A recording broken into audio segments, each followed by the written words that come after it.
has entered the building. You are listening to the Sportcat Show. Let me push this button here. That's right, ladies and gentlemen, boys and girls, children of all ages. You have the one, the only Sportcat. Hello, Denise. I am working out some technical difficulties, and I'm not 100% sure if we are on in Australia. So we'll have to make sure we get that fixed for tomorrow. I hope everybody's having a great day, and I hope we're going to have a good show today. It's my first show back, and I will fill everybody in case you've been missing me. I had to come up to Knoxville, as many of you know, for a family emergency, and we ended up having to put a family member on hospice. And, well, it was a little more stressing on the family than I anticipated. So I had to take a break from the radio shows and the YouTube shows and do some things. But now I'm back like a bad dream. So you have me back. I am slowly starting back. This is my first day back on YouTube with the Daily Gazette. I did do an abridged version of the Paranormal Guys last Wednesday night. I'm going to have an episode this Wednesday night, and Thursday night we've started our CBS Big Brother show called The Big Chat. It will be Thursday nights right after the show and Sunday nights right after the show. So that'll be back, and then hopefully next week I will also have my show on the Thin Line Rock Stations Tuesdays and Thursdays where I'm spinning some records. So hopefully, if all works out, it will all start back. So, all right, well, let's just break in. For those of you that don't know me or don't know what the heck I do, some days I don't even know what the heck I do. We have a little show where we do daily news headlines. I read headlines, but I'm really not one of those into all that stuff, but there's so many fear mongers out there. I heard one today that said he stood and watched Russians fight Americans. And I'm thinking to myself, what the hell? These people just do nothing but fear monger. And my way of thinking is, we're here another day, get a life. So we're not doing any of that fear mongering, any of that stuff. We're just going to try and have a good show, read some headlines, have a little fun, and see what happens in the meantime. So let me share my screen here, and we will start off. And yes, we want to share the entire screen. Yes. All right, so we will start off with show. There we go. We will start off with Today in History, because it's always nice to know our history. And we'll start off with, today is July 15th, and we are live Eastern Standard Time at about 13:15 hours. And I think it's still overnight over in Australia, so they're just waking up to me. Let's see here. So today in 1099, Jerusalem is captured by Christians. 1806, the Pike Expedition sets out. What is the Pike Expedition? Zebulon Pike sets out from Missouri with a party to explore the American Southwest. He and his men explored the Great Plains, the Rocky Mountains, before they were captured by the Spanish. As their prisoners, he observed present-day New Mexico, Mexico, and Texas, and took notes about the Spanish military. And in 1833, Charles Stratton, he was a famous slideshow performer known as General Tom Thumb, died at 45. That was awful young. Robert Wadlow is the world's tallest man, 8 feet 11 inches. Wow. Died this day in 1940 at the young age of 1922. 1953, John Christie is executed in London by hanging. Between 1943 and 53, he killed 6 women, including his own wife. He was finally caught after he moved out of his apartment, and the bodies of several of his victims were found under the floorboard. He was in an apartment. How did they? I don't know. 1997, Gianna Versas is murdered. She was killed in Miami, Florida by serial killer Andrew Cunanan. Versace, a fashion designer, had risen to prominence with his striking designs, but his fame also drew attention of Cunanan, who may or may not have had a relationship with him before killing the designer outside of his Miami Beach home. All right. 2017, Barbara Rogers murders her boyfriend over Sherry Schreiner's alien cult. Huh, okay. Barbara Rogers murders her boyfriend Stephen Mino over the alien cult started by a YouTube personality named Sherry Schreiner. You can start your own cult on here? Huh. I can't get to 1,000 subs. How can you start a cult? She began publishing content about reptilian aliens in the 2000s, eventually amassing a following of 20,000 people on YouTube alone. Two of the followers, Roger and Mino, believed in her ideology, but they were shunned from the group after posting content that Schreiner disliked. Angered and frustrated at their removal from the group, the trio decided to go out drinking, and police were later called after she was found dead from a gunshot wound to the head. Rogers was arrested for the crime, and a court would sentence her to a 40-year prison sentence for the murder. That doesn't seem like long enough to me. All right, let's see. Let me catch up in the chats here. Thank you, Denise. I appreciate that. And hello, Chris. I'm glad you're here. And Wendell. Wendell is always here. And let's see, what's Wendell? Wendell said something. I lost it. Did I get any rest? Not really. Not like I wanted, but it's okay. He can sleep when you're dead. That's right. Don't ever entertain cult membership around Barbara Rogers. Well, if we can get some cult membership here at the Sportcat show, I can't get to 1,000 subs. How do you get? I don't know. I'm not that concerned about it. I don't think I want a cult following. I'm not sure how I feel about alien reptilians, though. Do they exist? Maybe. Okay, so also in this day, back in 971, according to legend, I guess that's because they didn't have written word, it was all spoken. English Saint Swithin, I'm probably pronouncing that wrong, is reburied inside Winchester Cathedral against his wishes, and a terrible storm proceeds to rain for 40 days and 40 nights. Okay, what's the lesson there? Don't bury somebody where they don't want to be buried. We read about the capture of Jerusalem in 1205. Pope Innocent III, it's not a name they can use now, that Jews were doomed to perpetual servitude in subjugation due to the crucifixion of Jesus. Oh, that wasn't very nice. King Papal's dispute escalates. King John of England expels Canterbury monks for supporting the Pope's choice of Archbishop of Canterbury, Stephen Langton. In the Battle of Neva in 1240, Gordian army. Man, I am butchering these words, so please don't at me. Wendell says, "Remember Hillary Clinton." I can't talk about her. I'll get X'd. So the Swedes were defeated in the Battle of Neva. The Peasants' Revolt in 1381. John Ball, a leader in the Peasants' Revolt, is hanged, drawn, and quartered in the presence of Richard II. What does it mean by quartered? Is that like I'm thinking like to do with beef or butchering? I don't know. Okay. The Battle of Grunwald in 1410. The First Battle of Tannenberg, Battle of Zalgiris, one of medieval Europe's largest battles during the Polish-Lithuanian Teutonic War. Polish king, man, I don't even know how to pronounce it, Władysław Jalino Lithuanian Grand Duke. Oh, they defeated the guy. That's all you need to know. Let's see. 1500, they defeated the man, I'm just going to forget it. All right, let's get to something I can pronounce. 1524, Emperor Charles I bans German National Synod. Let's just skip ahead to something we probably all remember. It's good. We don't need the whole history lesson. In 1808, French Marshal Joachim Murat becomes king of Naples. Well, good for him. 1815, Napoleon surrendered to Captain Frederick Maitland of HMS Bellatron at Rocherd after earlier defeat. I'm just going to skip that. Fire destroys the ancient Basilia at St. Paul's outside of the walls of Rome in 1823.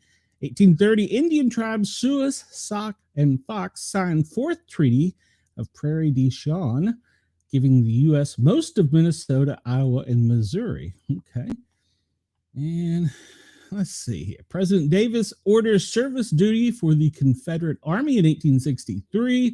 1864, troops laying loaded with Confederate prisoners collided with the coal train, killing 65 and injuring 109 of the 955 on board. 1870, the last Confederate state, my home, is readmitted to the United States. And in 1876, for you sports fans, last night was a home run derby. You know, I've been so out of it, I didn't even realize it was midsummer for the Midsummer Classic. So I didn't see the home run derby. That's usually my favorite. In 1876 today, baseball's first official no-hitter, George Bradley of the St. Louis Brown Stockings, does a no-hit on the Hartford Dark Blues. For you baseball history followers, where did those teams end up? Let's see. 1888, a volcano in Japan erupts for the first time in 1,000 years. 1901, New York Giants Christy Mathewson no-hit St. Louis 5-0. And he's in the Hall of Fame. Let's see.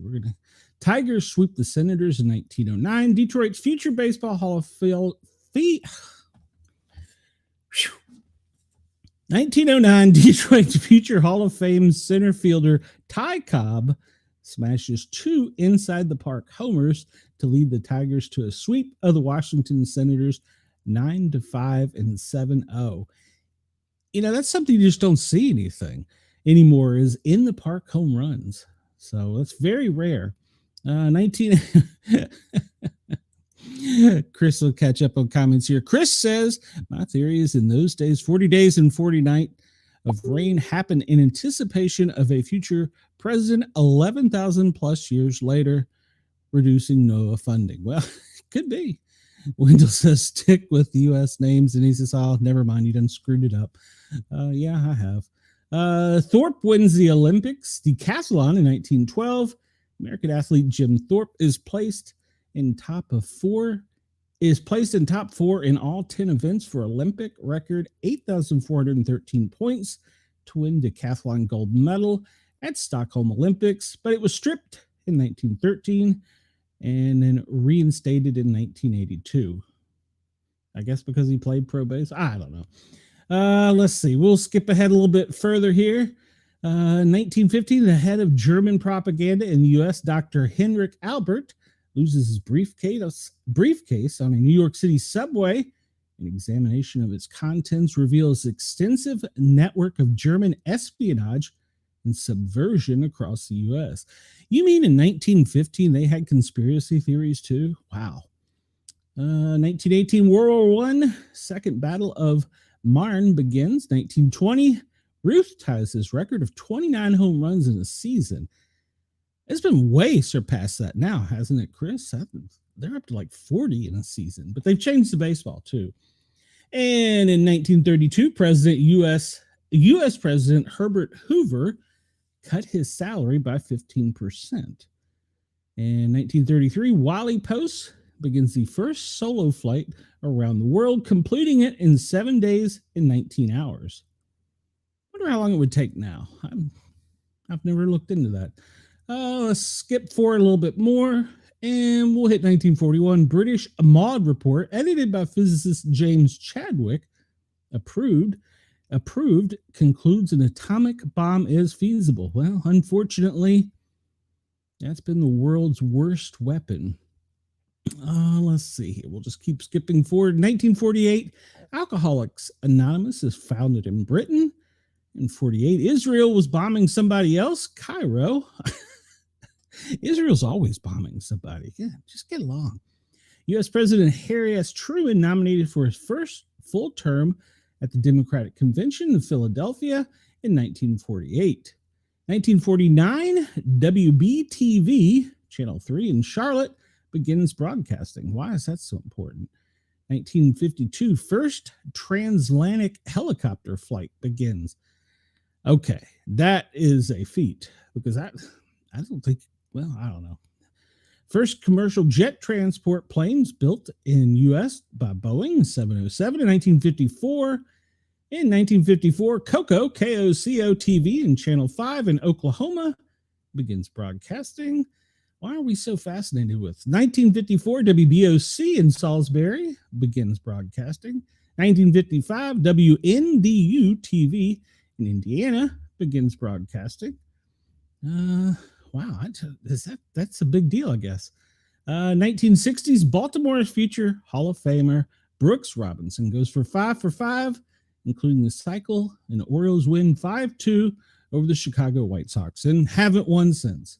So in 1960, Chubby Checker releases his version of the twist in the U.S. Interesting. Well, come on, baby, let's twist.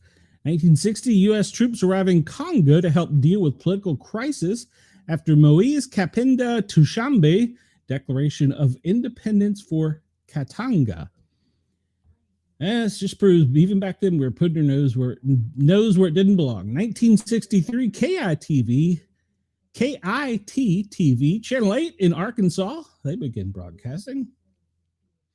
And in 1963, Paul McCartney is fined €17 for speeding. I'm assuming it's euro, or is it pounds? Is that a lot of money? I don't know. Maybe it was back in 1963. Let's see, 1964, Barry Goldwater, he's a senator from Arizona, Republican, was nominated for president. I don't believe he ever won. And Mariner 4 in 1965 sends back first pictures of Mars. It exists? Let's see. Hey, my year of birth, the LA Wolves beat the Washington Whips in United Soccer Association Championship, 6-5. All right. 1968, One Life to Live, the American soap opera, premieres on TV. It's still going, isn't it? Let's see here. Wendell says for the history buffs in 2024, he started broadcasting. Oh, that's true. And Chris says they picked WNDU as their location because Notre Dame University is located in, all right, South Bend. Amber says Democrats put forth an amendment that would force the DOJ to release all the Epstein files. All Democrats on the Ways and Means Committee voted yes. All Republicans, with the exception of ones, voted no to block it. You're correct, Amber. And that was stupid. It was very stupid, but we'll get into that in a minute. 1972, Honky Shatay becomes Elton John's first #1 album in the U.S. with Rocket Man. Man, he's been around a while. Let's see. Baseball record, 1973, MLB San Francisco Giants. Willie McCovey becomes 15th to hit 400 home runs. This one at Candlestick Park against Pirates Bob Moose. 1973, Ray Davies announces his retirement from the Kinks, then attempts suicide, neither of which were successful. So when you're a kink, you could never get out. It's like Hotel California. 1974, American TV reporter Christy Chubbuck shoots herself live on WXLT TV in Sarasota, Florida. She became the first person to commit suicide in a live broadcast. Well, that's interesting. In 1974, military coup on Cyprus. Archbishop and President Markinos flees. Let's see. Apollo 18 launched in 1975 and will rendezvous 2 years later with the Soyuz 19. I don't know. Let's see. 1976, 36-hour kidnap of 26 children and their bus driver in California. That's horrible. British golf, if you're interested. 1978, Jack Nicholson completed his third Grand Slam, winning 2 strokes over Ben Crenshaw and Ray Floyd. You can have a Grand Slam in golf. And in 1980, Billy Carter, the brother of U.S. President Jimmy Carter, registers as a foreign agent of the Libyan government after it was revealed they paid him hundreds of thousands of dollars. Another scandal. And let's see. 1980, Johnny Bench hits his 314th home run as a catcher, which breaks Yogi Berra's record. And if I am correct, last night in the home run derby, for the first time in history, a catcher won the home run derby. Don't ask me his name. I don't remember. 1984, John Lennon's single "I'm Stepping Out" was released posthumously. It was released after he died. 1987, Boy George is barred from a British TV show because he may be a bad influence. Censorship. Go figure.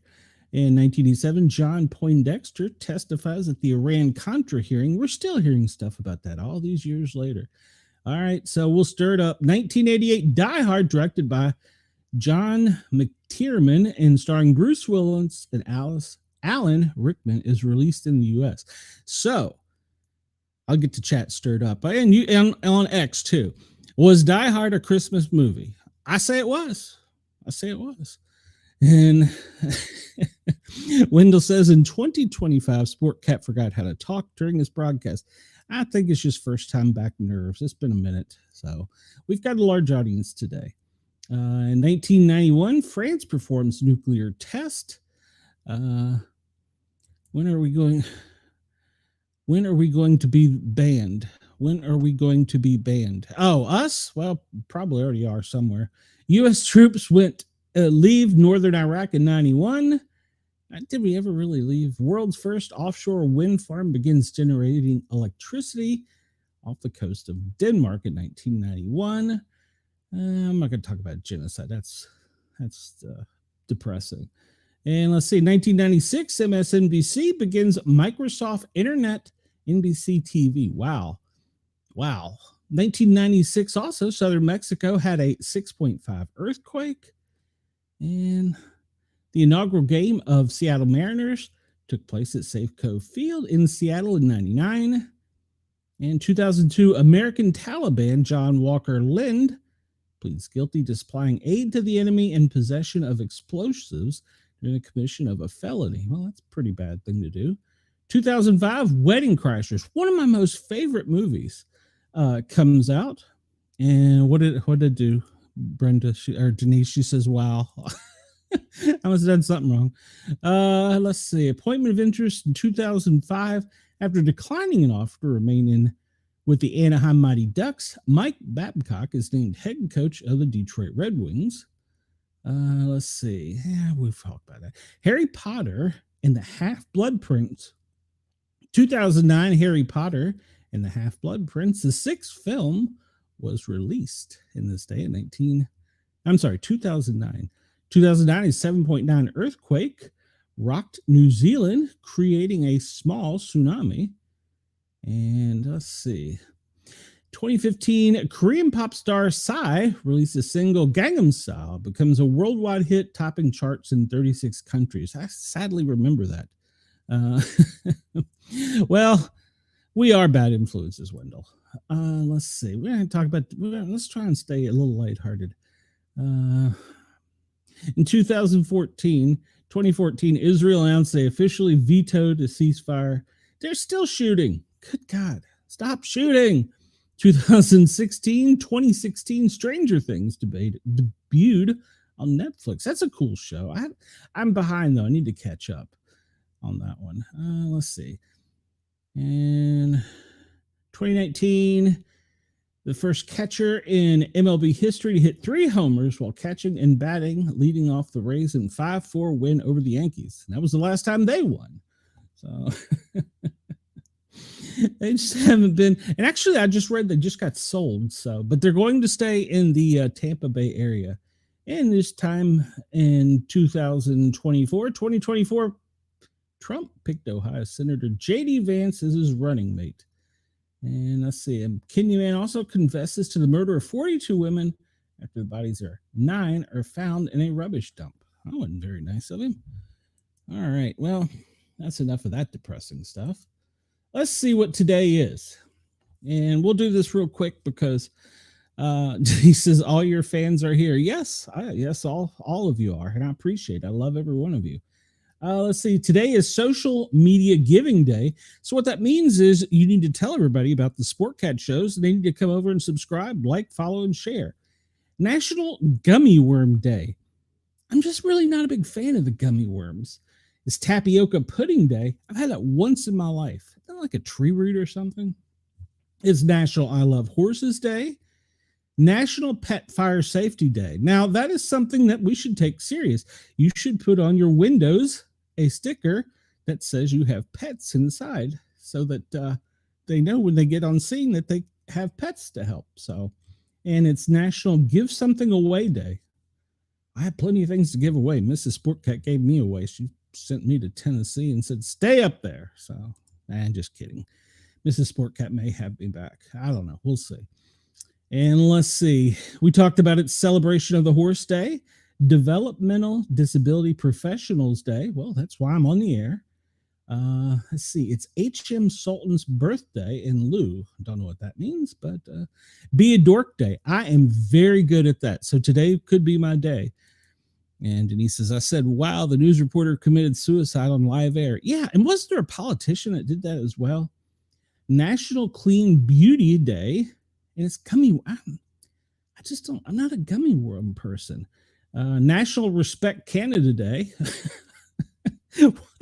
Wait, they have to have their own day to be respected? What's that? I don't get that. Orange Chicken Day. Orange chicken's pretty good. It's St. Swithin's Day. And today is the Democracy and National Unity Day of Turkey. And I can't pronounce that one. Unamwani Day. Got me. World Youth Skills Day. And let's see. These are things, I guess, that are happening now that we just don't care about. Good Lord. Superman was released. I did see that, but I'm not going to go see it. I'm going to wait for it to come out on DVD or live streaming it. I'm not really a DC fan. I'm more of a MCU kind of guy. Even though I did read that with this, he reset the DC universe. So that's good because they've been all over the place, if you follow that kind of thing. All right, we'll start out with some weird news. And of course, it's in Florida. Yergs, it's always your state. A Florida man aged 40 was jailed on a pair of felony theft counts, according to records. He was busted for a sex toy heist at Walmart. The Florida man is behind bars on felony charges for a pair of Walmart sex toy heists, according to records. Walmart sells sex toys. I didn't even know this. Why? I don't know why I need to know it, but I didn't know it. Jeffrey LaForge, he's 40, was arrested Friday on a pair of theft counts for which he's being held in a $10,000 bond. On two separate occasions, police charged LaForge, this is his picture over here, swiped a variety of adult toys from a Walmart in South Pasadena in Pinellas County City. Store security cameras recorded him removing the items from their packaging and then departing Walmart without paying for the pleasure devices. The $280 worth of stolen goods, which included a $31.44 tush toy? Am I reading that right? Tush toy. And a $14.98 oral stroker, according to the police report. You know it's bad when I come back with a story like this. He is being accused of stealing a Reese's peanut butter ice cream. Oh, hold on. He is also accused of stealing a Reese's peanut butter ice cream costing $3.98. What's that to do with the sex toys? It is unknown if they were intended for his personal use or for resale. The lack of packaging might cause a prospective buyer to be concerned that the items were used. Since the merchandise was valued at less than $1,000, the sex toy thefts would normally be charged as a misdemeanor. However, owing to his history of multiple thefts, that brought it up to felonies. On a related note, who knew that America's beloved retailer sold a G-spot and clitoral suction vibrator? I can be honest. This guy didn't know any of that. Yeah, I agree. And when I was a paramedic and I did my reports, I always tried to sneak something in there that would kind of just be a little crazy. And I one time put that a patient sashayed to the stretcher. And to be clear, she did. So I did not know that Walmart sold sex toys. All right. Who knew? Who knew? Not me. I guess I'm just not in the know. Grok, is that pronounced right? Grok rolls out pornographic anime companion and lands a Department of Defense contract. Meanwhile, the advanced version of the AI chatbot from Elon Musk's XAI is still identifying as Adolf Hitler. What? So we have a chatbot that's identifying as Adolf Hitler. Interesting. There's never a dull moment with Grok, the chatbot from Elon Musk's XAI. I'm sure I'm pronouncing that wrong, which he has consistently called the smartest AI in existence, despite its forays into racial conspiracy theories, tendencies to speak the first person as Musk himself, and recent output of what it termed Hitler fanatic. Last week, it debuted the latest version of the bot, Grok 4, which he bizarrely claimed would be able to discover new technologies perhaps as soon as this year. But on Monday, he proudly unveiled an update to the model that pointed towards rather different applications. Cool features just dropped, he posted on X. Turn on companions and settings. Users of the app, even those not paying for the $300 per month, wow, for the super heavy premium, what is worth $300 a month? Just found out who those companion were. Right now, there are two different anime characters to converse with. Bad Rudy, a mean red panda with a vulgar streak, who will roast the clothes you're wearing and call you a whiny twat. I'm not making this up. Though this attitude can be toggled on and off. And Annie, a blonde anime woman who, after enough positive engagement, will shed her dress to reveal a lacy lingerie set. There you go, Wendell. You need to pay $300 a month. He shared a clothed image of Annie on his feed on Monday. Okay, I gotta see what this is. I gotta minimize the screen to see here. I want a closed version of Annie. Well, she's just a drawing. She's just a drawing. Oh well.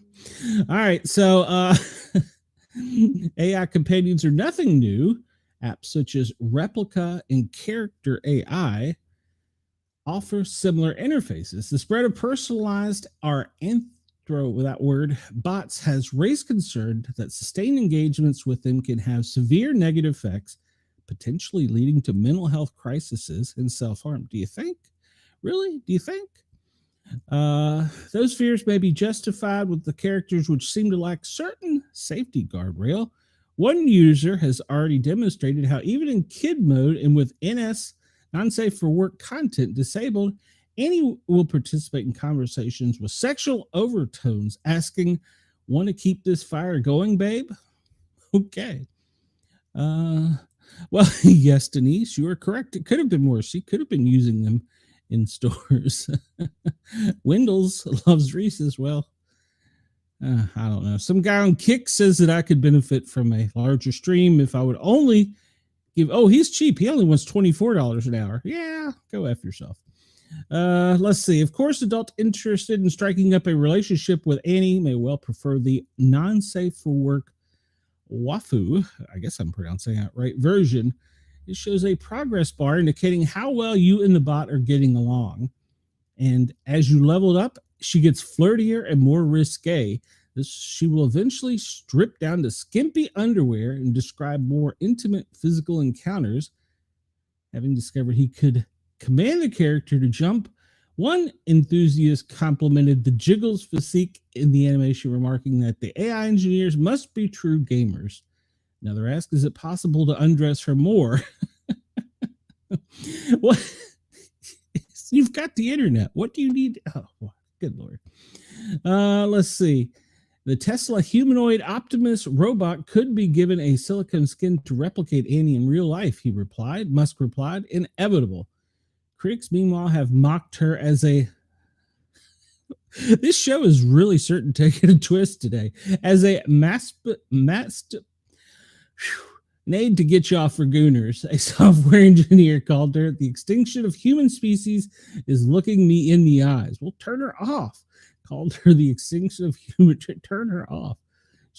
Another commenter predicted you won't even realize what happened until your nephew introduces his girlfriend at Thanksgiving. It's just the grok companion. Yes, you have her on an easel setting up at the table. Oh, why? Yes, why? I'm just gonna skim through the rest of this, but yeah, apparently you can go on grok. Wendell, let me know about that. I'm curious. So I'm not that curious, but I am curious. So let's see. We're gonna have to skim through some of these real quick. Teen 19 killed after falling to a meat grinder after it suddenly turned on. Well, Tina's Burritos. California teen, he was 19. He was killed after getting trapped in the machine at the Vernon Burrito Factory while cleaning the meat grinder after it suddenly turned on. Well, that's pretty bad news. Suddenly turned on while he was cleaning it, and well, he became part of Tina's Burritos. So I assume there's probably going to be a recall. As part of the after-hours sanitation crew when the fatal mishap occurred. What? Yeah. The man was cleaning the meat grinder when it somehow activated and sucked him inside around 9:30 p.m. in California local time. Other workers say they heard the team shouting for help as they tried to turn the machine off but couldn't. I want to know how many didn't try and turn it off. They started videoing it. OSHA will investigate the industrial accident. It was not immediately clear the company's adherence to overall work safety. And it's 5 miles south of downtown Los Angeles in Los Angeles County. In a similar tragic accident in 2018, a factory worker in Pennsylvania died after she was either dragged or fell into a meat grinder. The victim was a 35-year-old female. She'd been working on a 6-foot-high rolling ladder before she somehow wound up in the machine. And all it took police roughly 45 minutes to break down the machine and extract her mangled parts from it. Ooh. I do have a call like that, though. We went on a call with a printing press, and there was a person that was apparently there's like these big drum roller printers, and the young man somehow got in the machine and they turned it on and it went to print and it mushed him down and squished him out the other side. Ironically enough, no injuries. In fact, he was released before we got back to the station from the hospital. So, yeah, he wouldn't have been so lucky with a meat grinder, though. All right. And Kentucky church shooter, he killed a mom and daughter duo that was forbidding him from seeing their teen daughter. We're not going to glorify his name. Lexington, Kentucky man shot and killed a mother and daughter duo at the Richmond Road Baptist Church, who he accused of preventing him from seeing his handicapped teen daughter. The two women were identified as Beverly Gum and Christina Combs, along with two surviving males, Pastor Jerry Gum and Randy Combs. The gunman who shot two female church goers on Sunday, along with injuring other male church members, did so following a long-standing dispute about him not being allowed to see his handicapped teen daughter. According to those identified him on social media, police apparently have yet to confirm this as of the time where press was stopped by a state trooper at the Bluegrass Airport at 11:30 a.m. Sunday with an outstanding warrant after his vehicle activated a license plate reader. He owns guns down. He allegedly shot the trooper before then carjacking a vehicle and making his way towards Richmond Road Baptist Church, according to Lexington Police Chief. The trooper was shot and the suspect fled. The trooper was stabilized after being treated. That's good news. Upon having arrived at the church some 16 miles away, he proceeded to target individuals who he blamed for preventing him to access his daughter. Shot and killed were mother and daughter Beverly and Christina. Also shot was Pastor Jerry Gum, who still is in critical condition. A 14th person shot was Christina's husband, Randy Combs. Apparently, responding officers shot him dead in turn, and so we eliminated the problem. But apparently he made chilling threats, probably on social media. Oh, shocker, Facebook. So, yeah. Yeah, well, it's mental health. So he probably didn't need to see his children. All right, so we'll do, I think we're all in Australia. We may not be. I don't know. If we are, good morning, Australia. Australia is charged with malicious mischief after allegedly breaking the Stone of Destiny museum display in Scotland. A 35-year-old Sydney man appeared in a Scottish court charged with malicious mischief, an offense that resembles vandalism. He's accused of trying to break into a museum display to access centuries-old stone with rich history. Arnold Logan is accused of breaking a glass that protects the Stone of Destiny in Perth Museum, about 50 kilometers north of Edinburgh. He faced court today after allegedly trying to smash through the stone's display case while wearing a kilt, as seen above. Visitors were evacuated as a precaution, and a message added to the museum website. Please be aware that the Stone of Destiny is currently unavailable due to an earlier incident. However, the museum remained open, and they look forward to seeing everybody. The 150-kilogram slab of sandstone was used in the coronation of Scottish kings for centuries. The tourist who filmed the incident alleged the Australian claimed to be the leader of his clan, insisting he has a rightful claim to the throne. Well, he's going to remain behind bars until next week. So it's the latest twist in a long history of the Royal Rock. It was stolen from Scotland in the 13th century and installed at London's Westminster Abbey. In 1954, Glasgow University students took it back. It was a central symbol of Queen Elizabeth's coronation before it was permanently returned to Scotland in 1990s. 2 years ago, the stone went on loan to London, lying beneath King Edward's chair as King Arnold assumed the throne. All right, there you go. The Stone of Destiny. He was charged with malicious mischief. Wendell says, hey, you might get rich. Yeah, but I'd probably be a meat grinder. Denise says, wouldn't be enough. Denise Wendell, he wants to know if Denise is going to make an AI character of herself. Oh, Wendell, what am I going to do with you? Let's see what else we got here. We'll get into some other stuff. So this is the story that's been, oh my gosh, social media just is not going to let this drop. They're saying MAGA won't let it drop either, but somehow Republicans in Congress are. All right, so the headline, this comes to us from the AP. Trump urged supporters to see conspiracies everywhere with Epstein that's coming back to haunt him. Well, as his supporters erupt over the Justice Department's failure to release much hyped records in the Jeffrey Epstein case, President Donald Trump's strategy has been to downplay the issue. All right, I want to point something out here real quick. I don't think that it's just his supporters that want to see this. I think the world wants to see this. I think labeling it as a MAGA only thing is a media wrong approach. I think we need to be wording it that everyone wants to see it. So, well, his problem is that nothing to see here approach doesn't work for those who have learned from him. They must not give up until the government's deepest, darkest secrets are exposed. Yes, they need to be released. But I will say this, in somewhat defense of not releasing them, we need to make sure that the families of the innocent and the victims are protected so that they're not trolled or doxxed by the media, so that these people can be brought to light and they can be charged, no matter if they're Republican, Democrat, space alien, no matter whatever the hell they are. They need to come out, needs to come out, and needs to go. And according to many people, Bondi did botch it. Last week, the Justice Department and the FBI abruptly walked back at the notion that there's a client list of elites who participated in the wealthy New York financiers' trafficking of underage girls. And then Trump quickly defended her and chided a reporter daring to ask about the documents.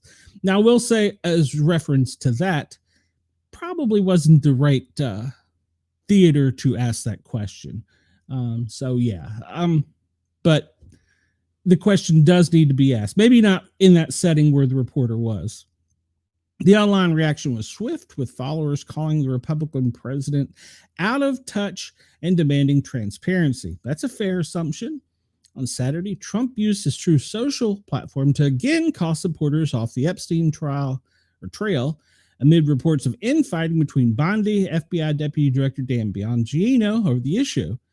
He's just a turmoil was undermining his administration all over a guy who never dies. Is he dead or is he alive? But that did little to mollify Trump supporters who urged him to release the files or risk losing his base. I don't think he's going to lose his base. I mean, he's going to lose some, obviously, but I don't think this should be the key issue. At least one follower responded to Trump's post by saying it seemed as though he wasn't trying to make the issue go away, but assured him that it wouldn't. And the political crisis is especially challenging for Trump because it's one of his own making. The president spent years stoking dark theories and embracing QAnon propaganda that casts him as the only savior who can demolish the deep state. Well, I wouldn't go that far, but we do need to demolish the deep state.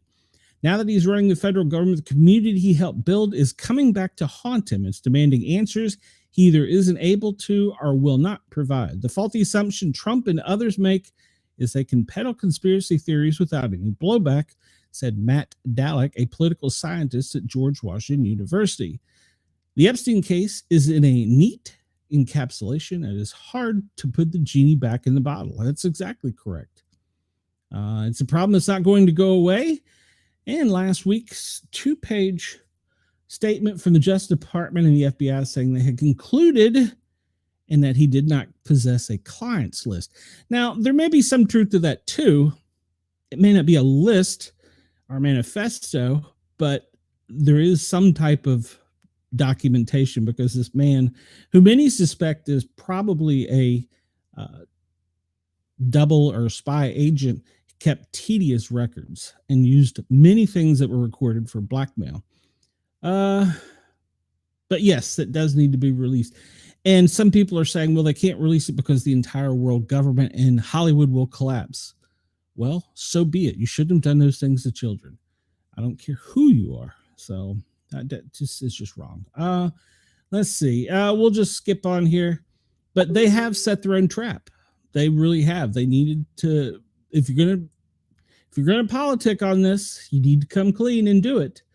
So, and it is at a time where we need to get on with this story. And if we can't release the names because of it harming children, just tell us that.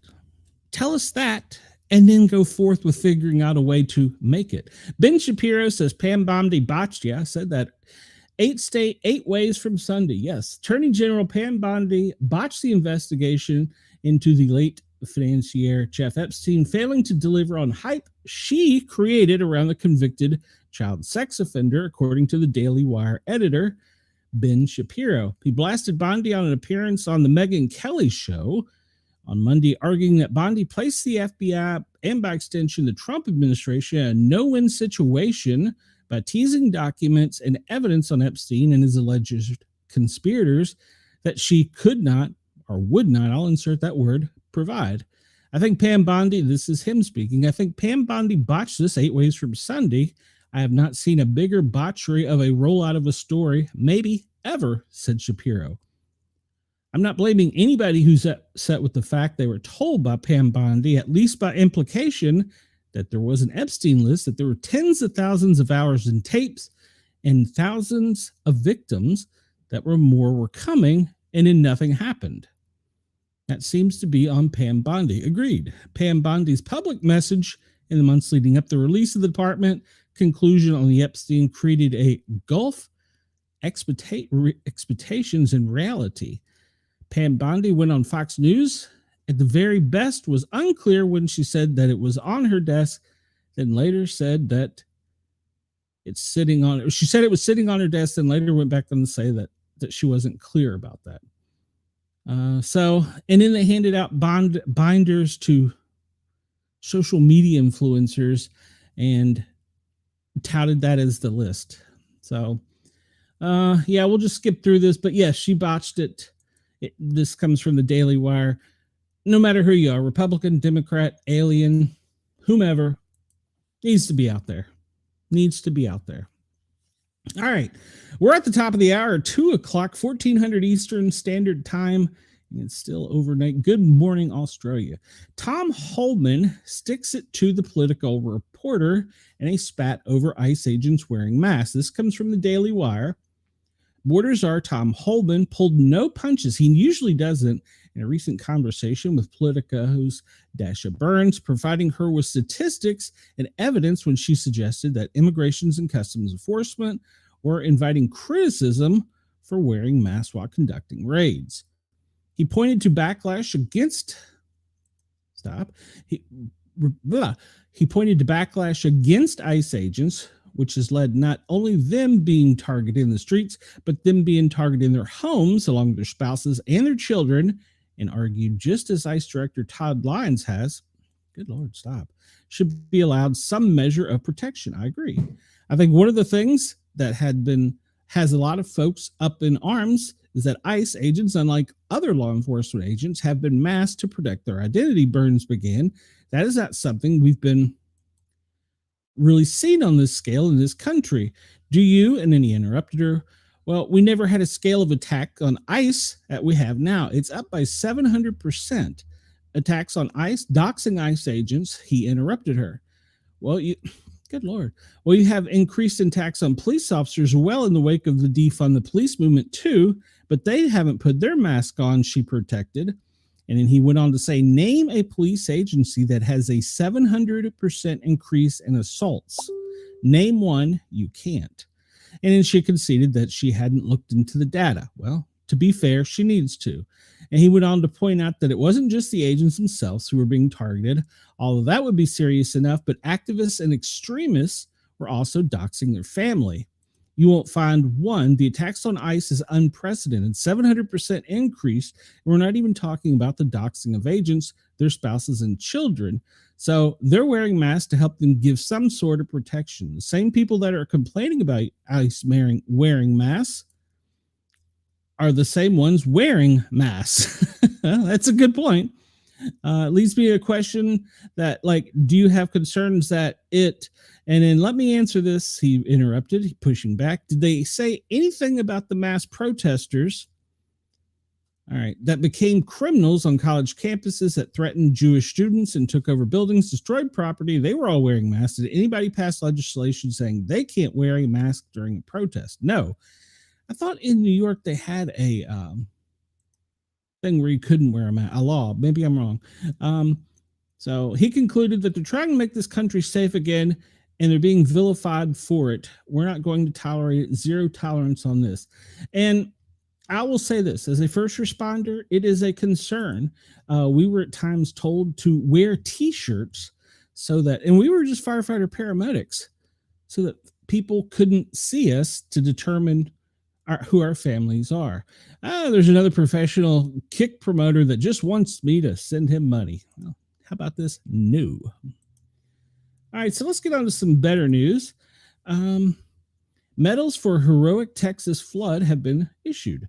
As the Guadalupe River rose in Kerr County, Texas in the early hours of 4 July, Coast Guard Air Station Corpus Christi received a call from help hundreds of campers in the path of the flood.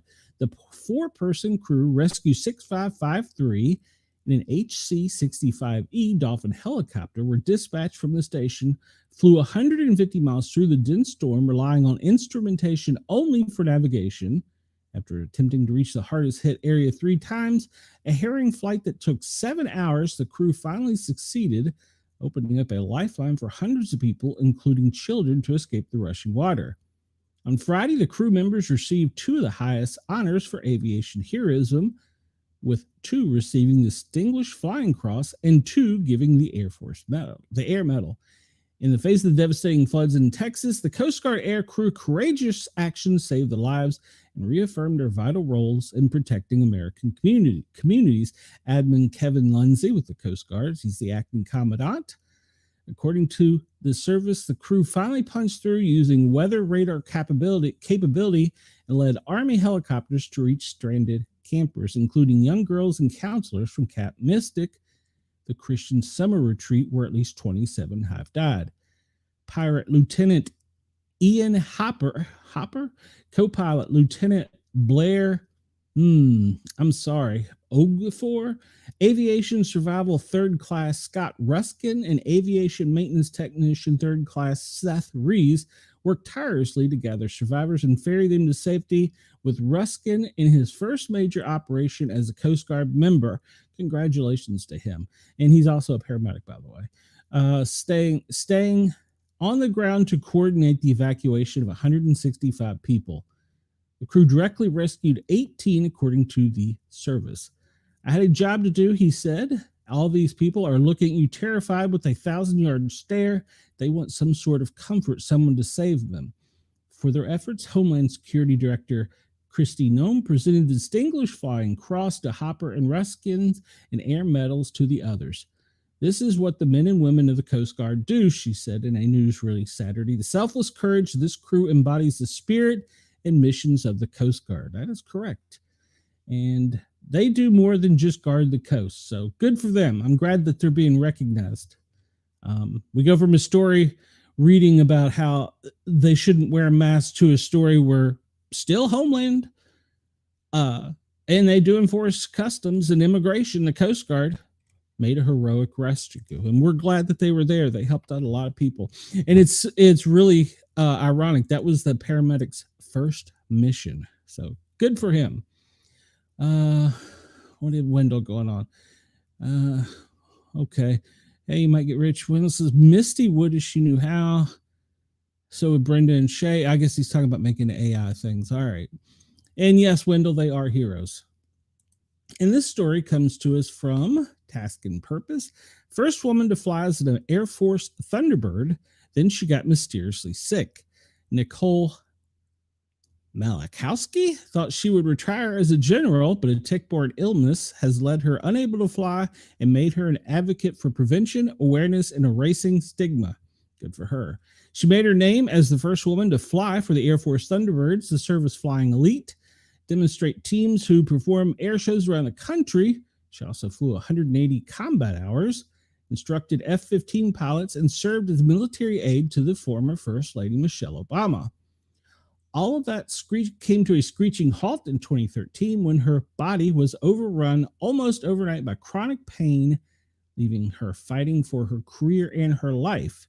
She had been bitten by a tick-borne illness.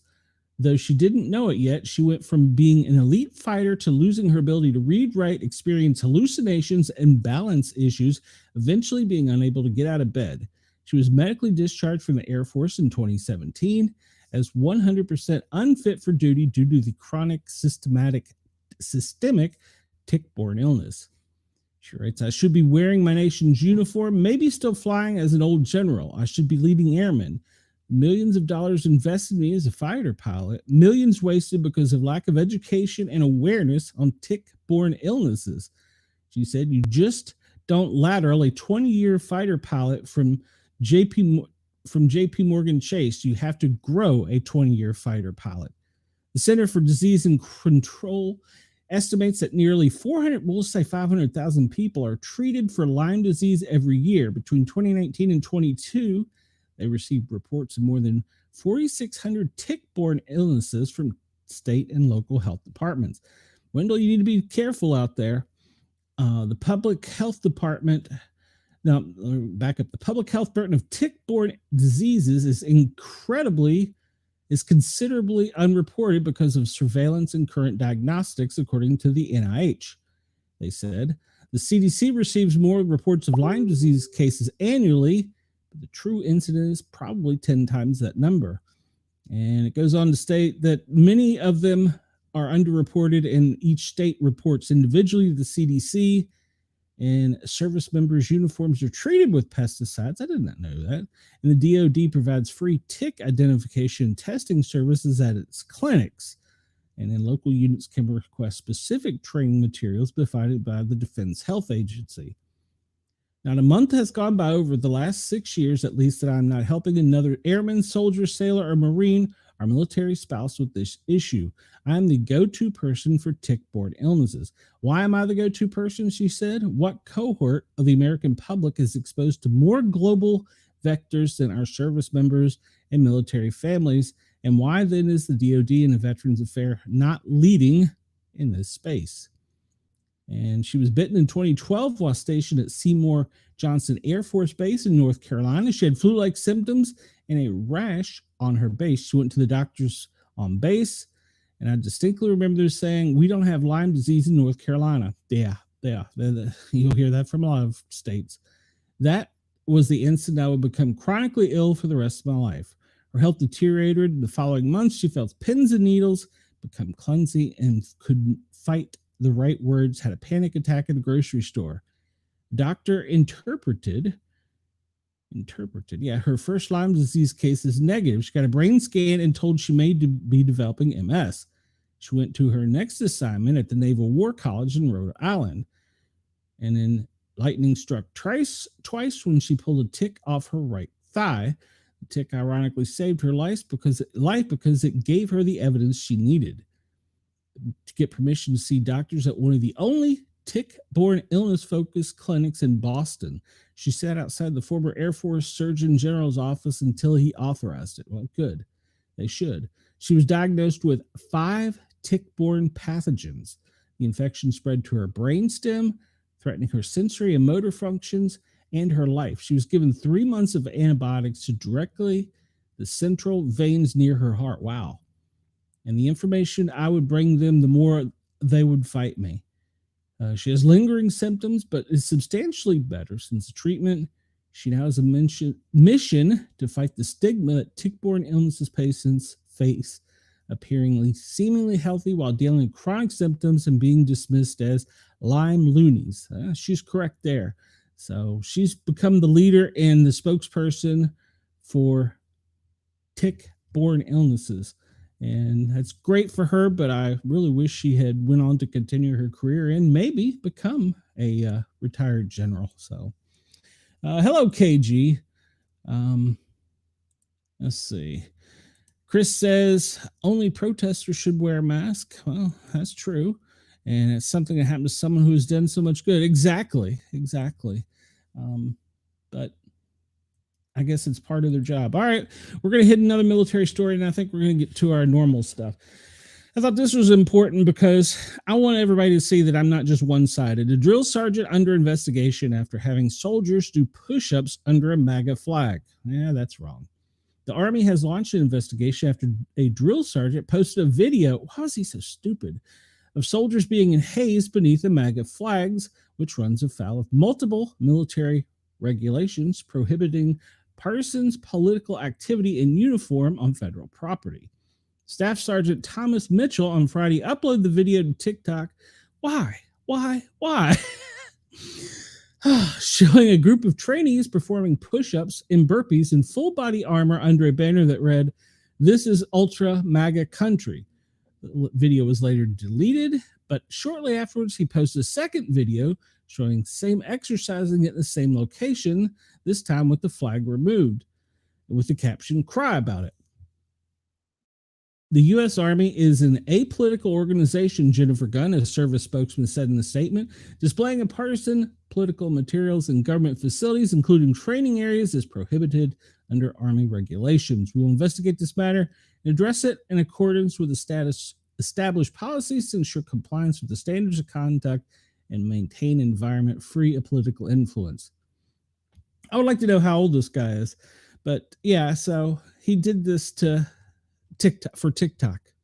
What the hell? Are you that stupid? Yeah. Chris says the video was later deleted. Yeah, that was a bad idea. Yeah. All right, so I'll go over this real quick. After Spanish national anthem debacle, lawmakers moved to keep the Star-Spangled Banner in English. All right, so they've introduced legislation that the I'll be deported if I'm not careful. The Star-Spangled Banner should only be sung in English. This is according to a Daily Wire exclusive report. Ohio. Nope, wasn't Ohio. Sorry, guys. Oklahoma Republicans are introducing the resolution after a 30-year-old recording Vanessa Hernandez performed the national anthem in Spanish at the LA Dodgers game to protest ICE raids. For my people, I stand with you, she wrote in the caption of her video performance, and which, of course, ironically is on TikTok. So now these two senators are leading an effort calling for it to be only performed in English and preserving the original version of the anthem as it was written by Francis Scott Key during the Battle of Baltimore in 1812. It's sacred and a unifying tradition that honors our country's unbreakable spirit. Told the Daily Wire, as our national anthem, it should always be performed as it was originally intended and written in English. It's also gathered the report of other Republicans, Mike Rogers of Alabama, Randy Finstra of Iowa, two from Iowa, and Buddy Carter, hey buddy, from Georgia. Well, I don't know how I feel about that, but okay. I don't know. Do we need a law? I mean, can't you guys do something more important than write a law about this? That's just me. All right, so we'll get into this story a little bit, but flooding has really been all over the country, from the East Coast to the West Coast. So we'll talk about that in the news and weather here in a minute. And we're going to talk about Dexter. Tropical storm Dexter is forming off the Florida coast. Yeah, it is. And then talking about ice. And look here, these guys are not wearing masks or hats. And they were plainly identified as ICE in their uniform. Police hijackers, child predators, plane hijackers, child predators, and murderers. ICE nabs more than 1,300 illegals in Houston. And it appears they were not wearing masks. Good for them. They're brave men. So they've arrested a lot of people. Wow. You don't realize there's that many people around us. Aussie daredevil shatters spine attempting record-breaking dive. He dove off of a rock, but he claims that he's going to do it again. It left him with skull and spinal injuries jumping from the Blue Mountains waterfall. It's a 42.5 meter freestyle death dive. I'm not going to play it, but you can go find it. Probably on what we were just talking about, TikTok. No, that's on X. So, and a German backpacker survives 12 days in Western Australia outback after deciding to leave a stranded car only to get lost. German backpacker survives 12 days in Western Australia outback after deciding to leave a stranded car only to get lost in merciless terrain in the wilderness and forced to rely on her will to survive and, quote, dumb luck. Wow. Always have a GPS with you guys and gals. I'm just saying. All right, let's jump into what we normally do.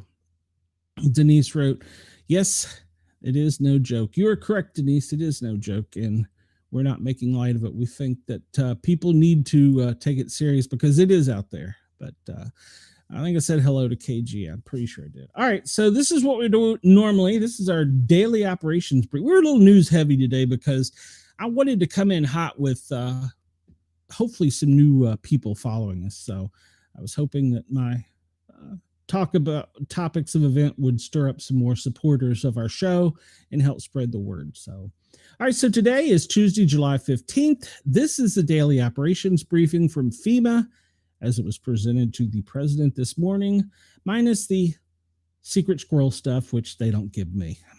I can't figure out why. All right, so ongoing incidents. They're monitoring flooding in Texas and New Mexico.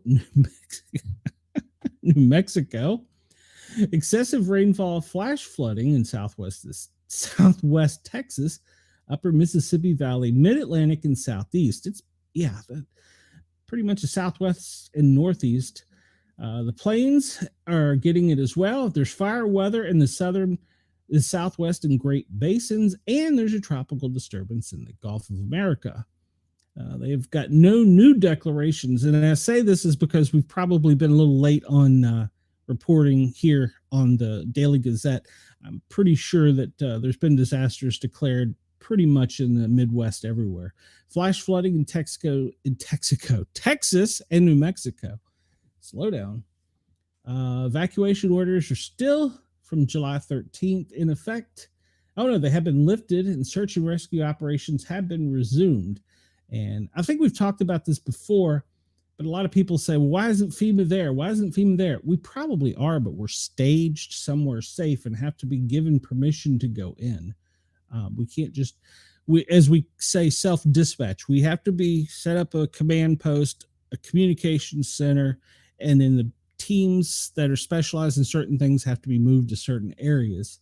So it's not a process that happens immediately, but because first we have to wait for the call for help, and then you have to establish all these things. A lot of times there's pre-planning that goes into them with local emergency management centers, and they can just boom, go right into ABC. But sometimes, as is the case in this, those centers have been destroyed, and so you have to go to a separate center to establish command and control. So it doesn't happen quickly, but we are there. The firefighters, paramedics, Coast Guard, we are coming for you. We will help you. It just won't be as quick as the media claims we should be. So the flash flooding is continuing in Texas and New Mexico, as we saw earlier. It's also up in the Northeast in Jersey and New York. One of the subways was completely flooded out. Down in Florida, well, off of the coast of Florida, over to the Gulf of America, they're talking about possible storm coming up. So in the national forecast, well, it has heavy rains for Virginia, along the Appalachians, down into the Carolinas, South Carolina, extends pretty much all of Maryland and part of Pennsylvania and Delaware. Heavy rain, severe storms up in the Southwest Plains, where we're going to talk about fires. Severe fog out in Wyoming. That's interesting. With critical fire weather. All right. And they're talking about this low here off the coast of Florida that's got a high on the other coast, the Gulf side, and there could meet in form a bad little hurricane. So we're expecting, look down here where Jurg's radio is. Look, that's not just green, that is pink and red. They're expecting a lot of rain. That rain's going to extend pretty much all along the East Coast, with the heaviest portions being along the Appalachia. All of Virginia, parts of West Virginia, Kentucky are pretty much soaked. Going into Pennsylvania, yeah, you guys really are getting hammered up there right now. So with excessive rainfall, we can't forget about the central part of the country here. They're getting hammered too, and it's extending all the way up in and through Canada over the Great Lakes. So severe weather outlook today. Well, there's a slight chance in the Great Plains, where we're going to talk about in a little bit, chance of fire weather, and pretty much most of the country minus the West Coast has got a great chance of rain today. Fire weather outlook, well, it is elevated over out west, as we see here. Idaho, Nevada, parts of New Mexico, a little bit of California there. It's severe risk, and it's going to continue through tomorrow. It's funny how in one part of the country they're getting soaked, in another part they're worried about burning it up. And Denise says, New York train stations were flooded. Yeah, I saw that on X. That was crazy. I'm going to research into that a little bit more. I want to see if there was people on trains, because there got to be a way to drain the tubes, I would think. So I don't know. I don't know that much about that one. I know we prepared in DC with Metro Rail, but I don't ever recall any flood training. That would be good training to have. Let me see. There's 19 field offices, 69 major disasters, 9 emergency declarations, 10 direct housing missions, 14 other supported disasters, and 6 joint recovery offices. So we still haven't forgot about what happened over in the Carolinas and West Virginia. So we're still working to repopulate. But yeah, it's pretty bad. And we've talked about tropical storm. Well, we haven't, but there's been tropical storm Chantel that hammered North Carolina, and it's been, well, pretty much it's raining everybody out. Declarations, requests, and process. Michigan, Oregon, Indiana,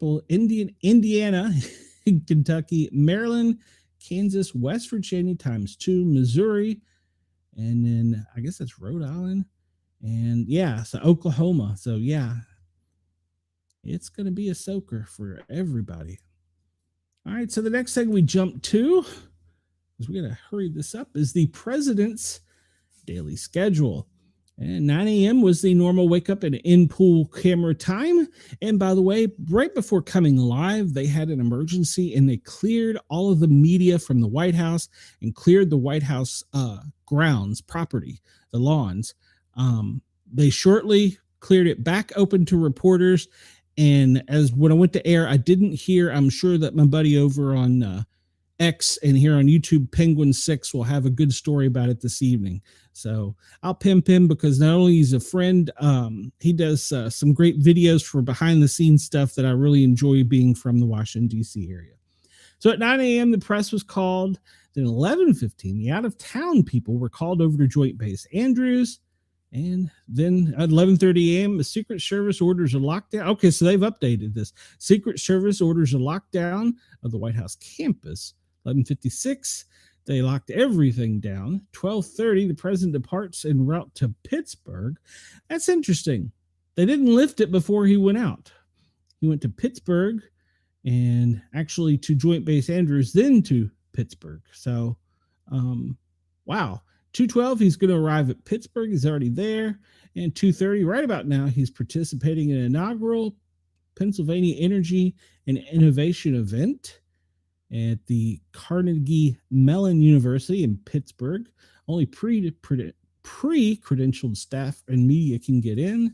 And then he's going to depart Pittsburgh at 5:40 and get back, and they will probably put a lid on it at a little before 7 tonight. So it's interesting. They have the lockdown there. I wish I'd seen this earlier. They have it listed in a schedule. So it might have been a planned thing. She says there were people on board the trains and they couldn't open the doors. Yeah, because they're electric controlled. So, or I guess it would be hydraulic, but still electrical because the electricity pumps the hydraulics. Wow, that would be scary, Denise. I can't imagine. Yeah, I'm going to follow up on that and find out some more about that. Let's see. The National Weather Service, we pretty much talked about this. We'll just hit it again real quick. Heavy rains, Florida, up in Virginia, and severe storms up in the Midwest. Yeah, we'll look at all this a little more on other maps here in a second. All right. And for our fans, goodbye radar. Well, we just couldn't once. Oh, well, all right. So they won't have radar to Australia in September. We'll have to find another service.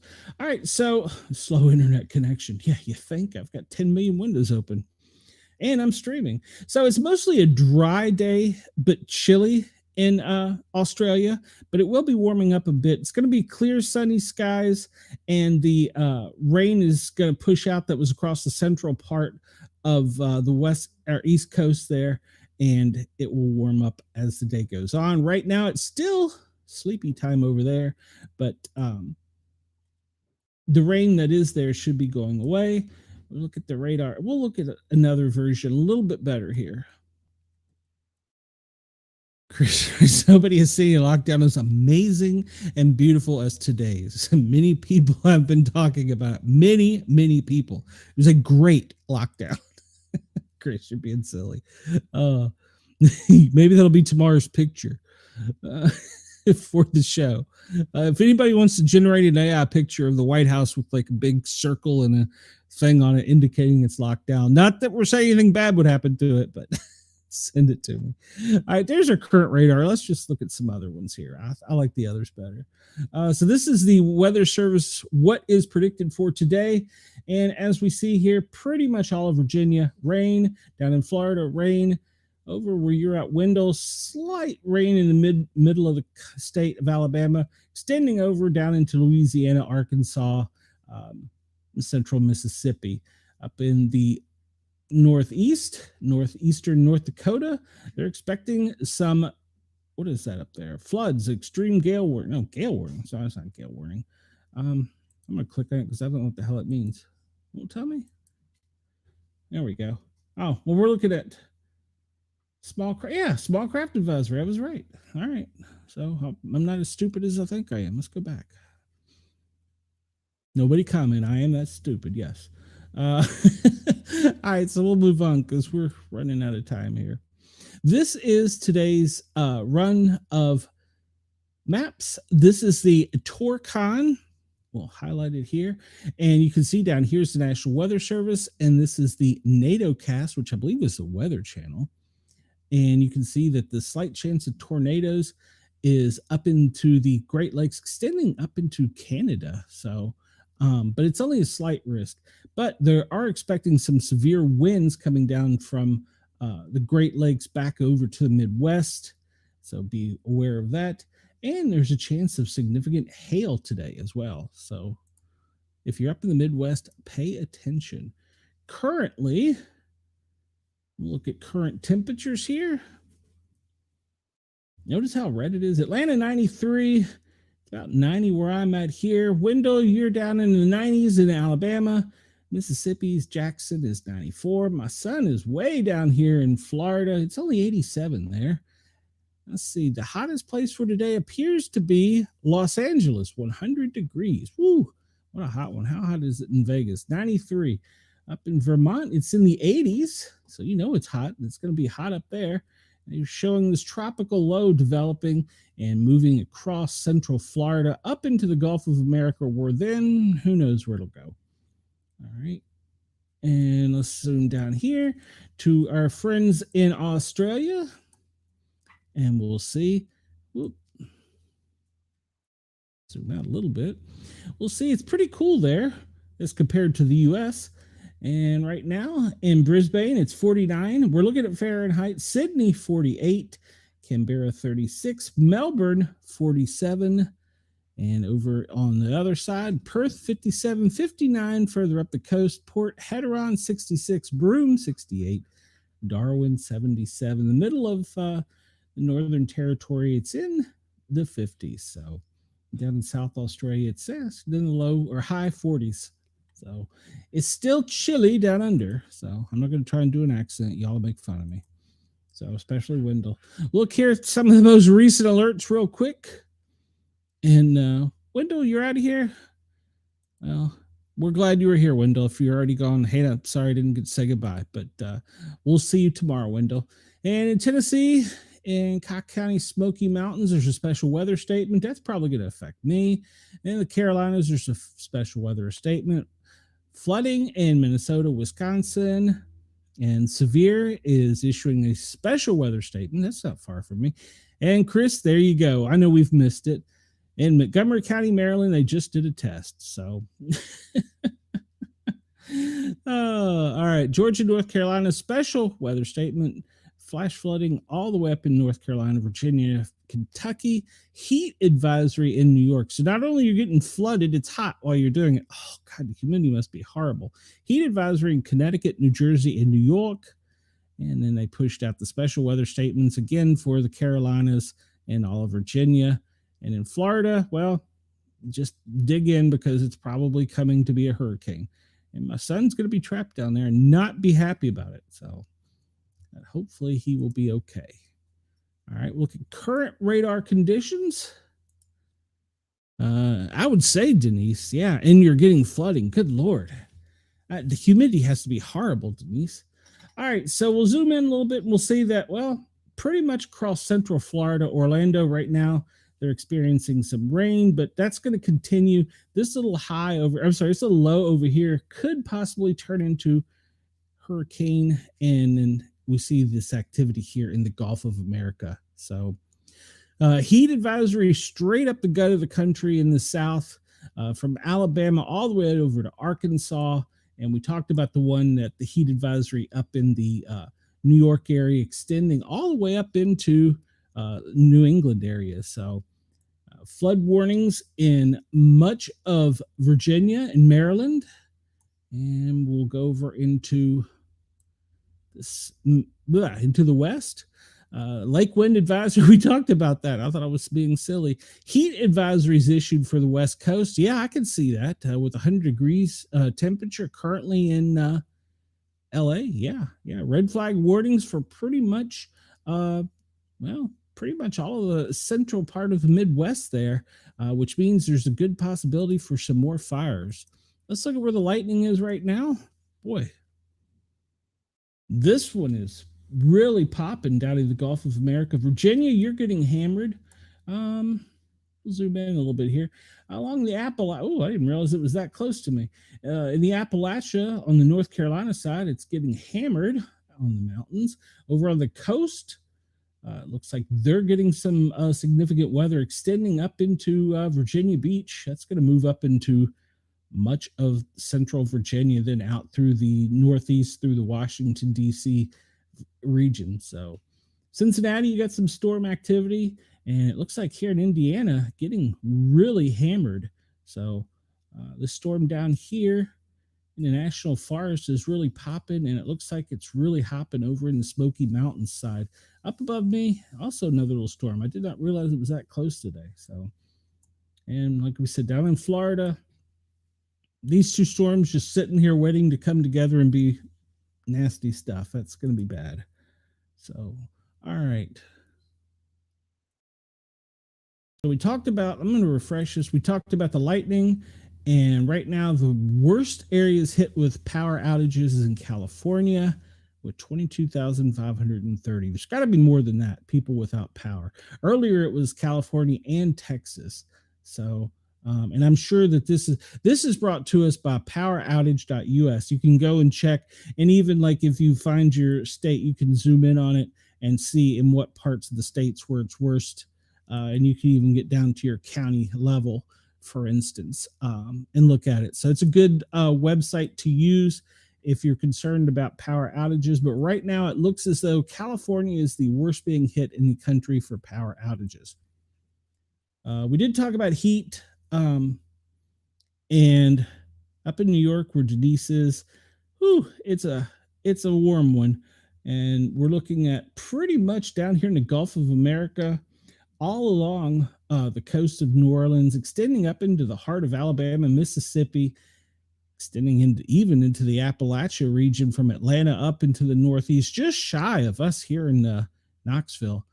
It's high heat chance today.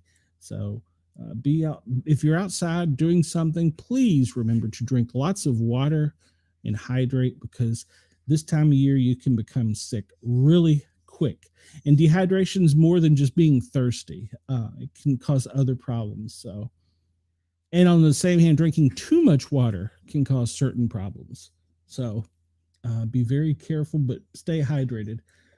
So yeah, much of the country is under some type of heat advisory, as temperatures are expected to be in the 90s and 100s throughout most of the country. All right, let's look at this real quick. We talk about fire, and we see Canada. Well, we know it's National Respect Canada Day, but man, they're getting hammered with fires up there. That smoke, as we'll see here in a bit, is extending down into us. Down in the Keys, down in Miami and the Everglades, there's a pretty significant fire. And we look over here, the Rocky Mountains, and over into the Sierra Nevada, down into Las Vegas, there's several fires. So wildfire season is here. We see even California has quite a few. So if you're out camping, make sure to extinguish all of your campfire before you leave, because you don't want to start a fire.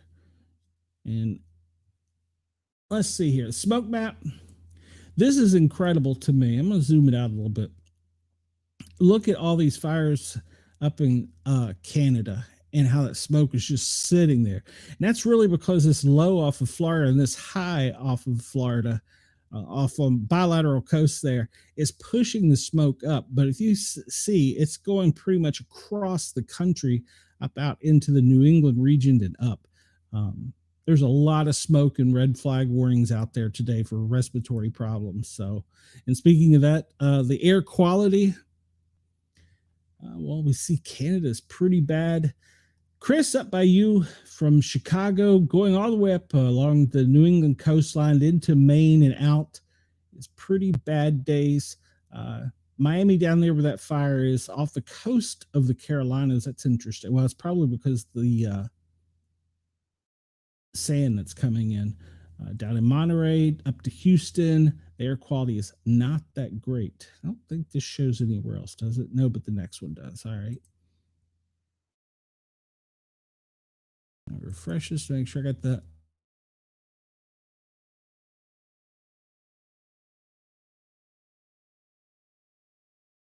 Most recent data, the country, well, actually around the world.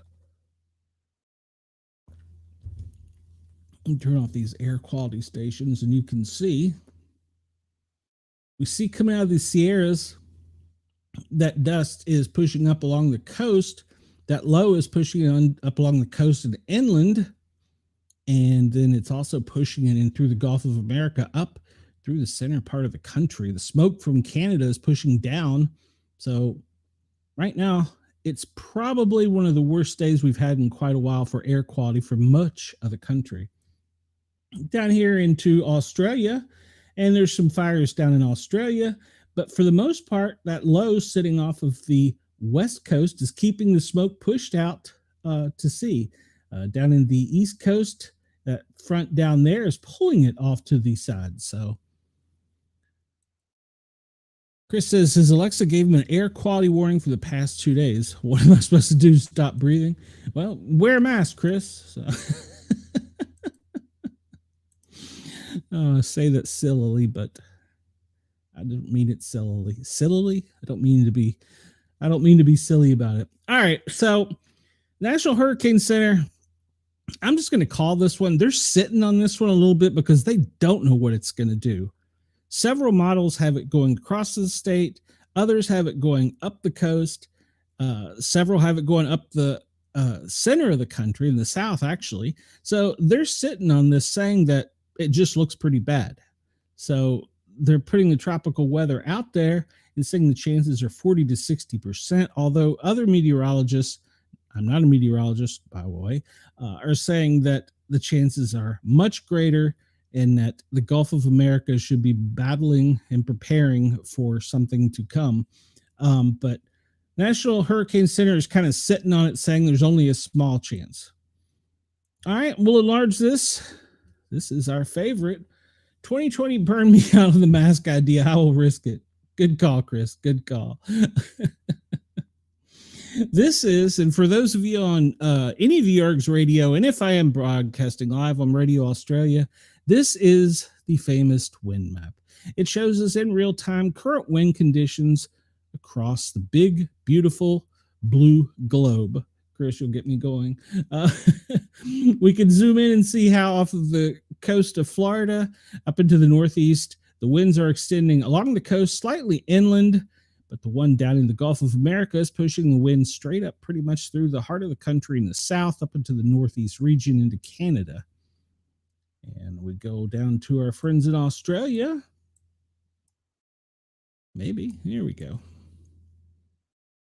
And we'll see that it's not really going to be a windy day in Australia. You've got a front over on the west coast that's pretty much pulling it all out to sea and keeping you high and cool. And then down on the southeast side, you've got a little low down there spinning off of the northeast coast. But for the most part, it looks like a pretty clear, calm day in Australia. And we'll spin it around and look at most of the rest of the world. All of this sitting here coming off of Africa is pushing all that dust over into America. You know, as a kid, I could have used that as an excuse not to clean my room. It's dusty because of all the dust coming from the desert. I could have. Would have got me in trouble, probably. All right. We'll refresh this and just kind of go through. Last earthquake was reported 2 hours and a half ago in Serbia. Before that, there was one of 5.2 4 hours ago in Japan. And then the most significant one past that is down in the Philippines 16 hours ago. And you can go over here to the university. What university? You can, the latest earthquakes. I'll pull this up real quick. This is all the earthquakes map in volcanic activity. Chris says the wind map is better than any 1498 Oral Stroker Walmart sells. Agreed, Chris. Agreed. Get me in trouble, Chris. I'm still at home. All right. So we see this is a picture of all the activity. We see most of it has been down in South America, a little bit off of the West Coast. There's still been talk of a great one coming here off of the West Coast, but the earthquake prediction centers are, I think, being kind of quiet on it as well. So, and we'll go through this real quick. because we're running low on time. South Africa, they're having a FMD outbreak from animals. I'm going to assume probably birds. Let's see. Vietnam, they are having a dengue fever surge. That's not good. And Japan, they are having an infection at a 26-year high. Well, that's old. That's old news. All right.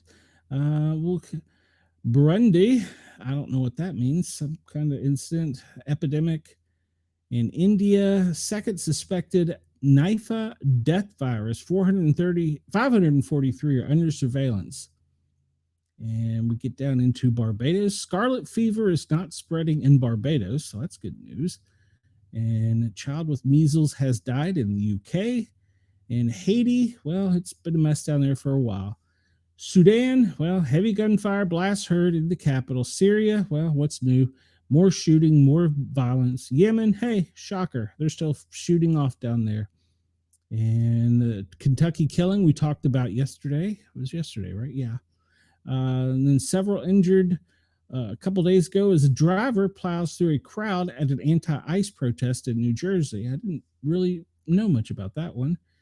And let's see, in India, they have volcanic violence eruptions outside of dairy as farmers demand fair milk prices. Okay. And Spain, several people injured in the second night of anti-migrant unrest in Spanish towns. We're not the only one experiencing these things. United Kingdom's police make 16 terror arrests in Manchester City a couple days ago. And then 40 were arrested at a protest in support of the banned group Palestine Action. All right, that was a couple days ago. A couple days ago, 3 Iranian security forces martyred in a terrorist ambush in Iran. Good Lord, I won't even go there. And let's see, oil spill in Delta National Wildlife Refuge in Louisiana. I did not know anything about that. That occurred on the 11th. And Hungary, the oldest library, is fighting to save 100,000 books from a beetle infestation. We're banning books over here. Over there, they're letting bugs eat them. The toxic algae bloom in Canada is causing frustration and concerns. Iraq explosions, Iran people injured. Yeah, shocker, shocker, shocker. Cambodian anti-tank mine explosion kills farm owner. All right, so in the U.S., fire damages in the Bronx, a historic church. That was yesterday. That was today. Several homes damaged in a Blue Island blaze. It looked like a war zone. Not sure where the Blue Island is in the United States. Canada, blazes are still going, and firefighters are forced to break in the Kingston Penitentiary. So, yeah, they're breaking in instead of breaking out. UAB, an Indian woman dies in an apartment fire. Hong Kong, public flat fire kills 78-year-old man, injures 3. And the one that was yesterday, 9 dead, dozens injured in an assisted living facility in Falls River, Massachusetts. Australia investigating specific second fire at a Sydney childcare center in just 4 days. And let's see. All right. And we talked a lot about the outdoor fires. Colorado has made a declaration emergency. And of course, we talked about Canada having several. Let's skip through here. We talked about earthquakes, landslides, Nepal, Vietnam.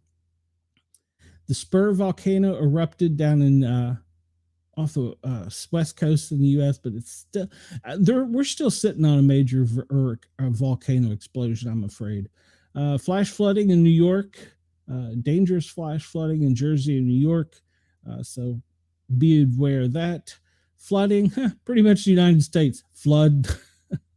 China, a tsunami in the North Pacific Ocean. Panama, that was yesterday. 15 injured in a lithium cell plant explosion in China. And collapse of building. 2 dead in Japan after a collapse of a building. And Nigeria, 4 dead as a 3-story building collapsed. Somebody was telling me that they would send people into a room. I think it was in North Vietnam. It might be China. And they would have the people check the room to make sure the floor was sturdy before they would come in. I thought that was weird. Why aren't your buildings safe enough? Gas leak at Grand Canyon National Park caused evacuation over the weekend. And 4 hospitalized but saved after a small plane crash in a neighborhood. That was yesterday. UK, a plane-involved crash at London Southend Airport. Doesn't really have an update. Air Peace aircraft skids off runway in Nigeria over the weekend. And we won't go over that today. We talked about weather, drought. Well, that's coming with all this heat. There's going to be areas of the country that are severely impacted by the heat and the drought.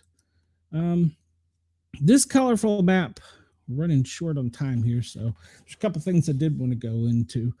Shows us where all the events and incidents are across the globe, around the globe, or across if you're a flat earther. And you can zoom in and it will show specific ones. We will cover this more over the next couple days because we're running out of time. We talked about that. And we're not going to get into that today. I want to do one other thing because we're running out of time here. And I want to cover. We haven't talked about this in a while. I know there's a lot of people that are upset because I'm for police wearing masks. But the last time we went to the Officer Down Memorial page, the number of officers that had perished were 16. We're now at 42 for July 15th. 42 officers have lost their lives in the line of duty. And that's incredible because last year it was 166. So we're working on keeping that record going. We have canine officers that also have been killed in the line of duty. You know,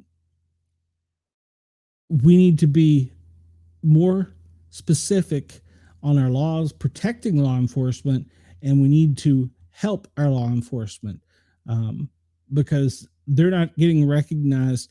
And so far, 42 officers have been killed this year. So running out of time, so I'm not going to go over each individual one. You can go to Officer Down Memorial page, but I did want to highlight the last time we looked at it, it was 16. Now it's at 42. It's almost doubled. Well, actually, it has doubled. So that's horrible. We can do better as a country. And for those people that are killing the police officers, no parole. I would go on to say other things. All right, we looked at the firefighter fatalities last time, and it was in the teens. It's now at 44. There's 44 firefighters who have died in the line of duty this year. So you see, our public safety members, they do a lot for us, but they also put their lives in the line of duty, and sometimes they don't survive incidents. And recently, in one state, they were attacked just after responding to a call.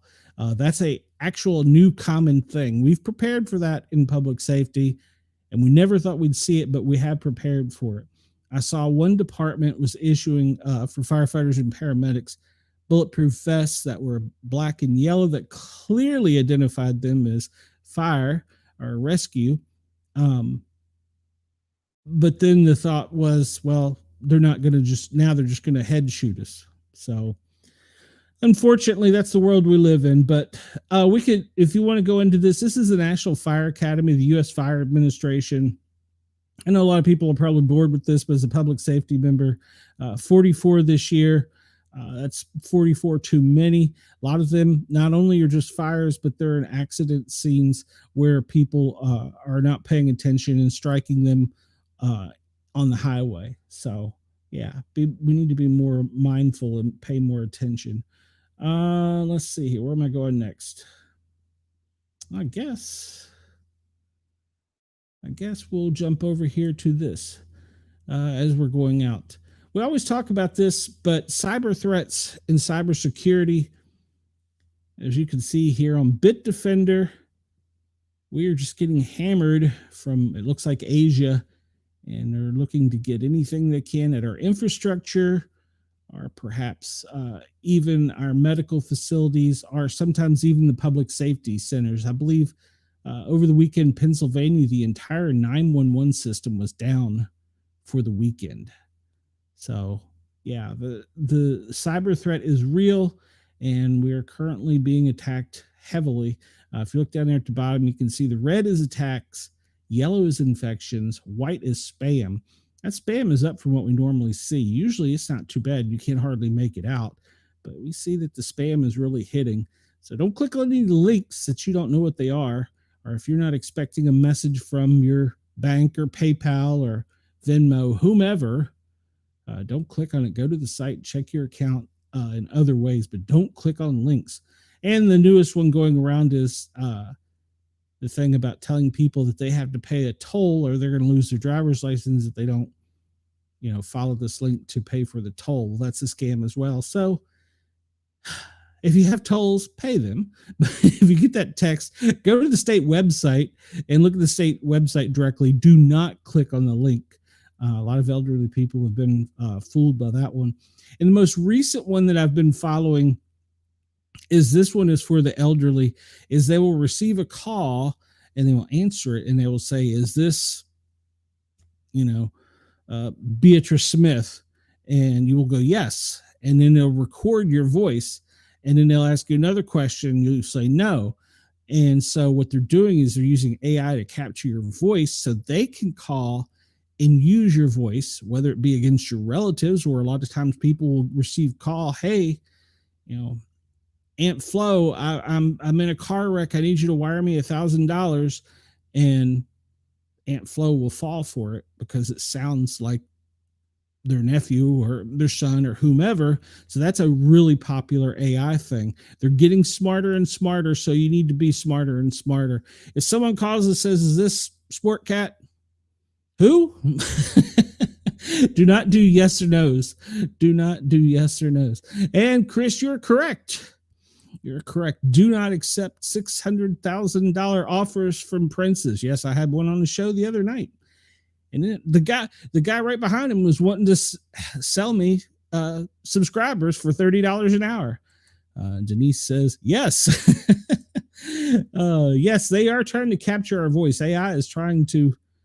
AI is going to be the end of the world now, especially now that this new generation has AI companions. I'm going to check that out just because I'm curious. Oh, what is the world coming to? All right, let's see real quick. I don't know that we have. I'm not going to go over top store. Well, Snap. You're right. All Snap. It's gone. Well, all right. We're not going to do that. Latest sports stories. Well, really not that big a deal. NFL season's coming up. Major League Baseball, we're at the Midway Classics. And I'm not going to go over all this because we're running out of time, guys and gals. College football is just a few Sundays away. So SEC is favoring Georgia to go to the championship. Well, we'll see about that. That'll upset B-Doll. All right, well, I'm going to leave you guys and gals for today. As always, you can go over to Facebook and find the Sportcat Daily Gazette group. And I encourage everybody to go over there, join the group, and submit things, or send them to me, even sportcat@protonmail.com if you want stories seen, or leave them in the comments. Best ways to get in touch with me. If you have a story or see a story you'd like reported, we've been a bit scattered since we've been away for a couple days, so we're back. We're going to do a daily show now, and so we'll get better organized as we go. So I appreciate all of my daily and normal listeners. Everybody else that's just joining, please remember, thank you, Denise, please to hit the subscribe and the thumbs up button. It really helps spread this around. We're growing. We're trying to continue to grow, and we want to give news and opinion and stuff that does matter to you, your family, your friends, and so on. And it doesn't matter. We try and stay nonpartisan, even though it's not always easy. All right. Well, I'm going to turn this over to normal programming at Radio Australia and Yerg's Radio. Thank you for allowing me to tickle your ear. If you're on YouTube, please hit that thumbs up button and subscribe, and we'd appreciate it. And everybody have a great day. We will see you tomorrow. Yes, KGI will be back tomorrow. And everybody remember to make sure to send any of the stories or whatever you have to us, either through the chat or through the Facebook group. Everybody have a great day. Sportcat is out of here. We'll see you tomorrow.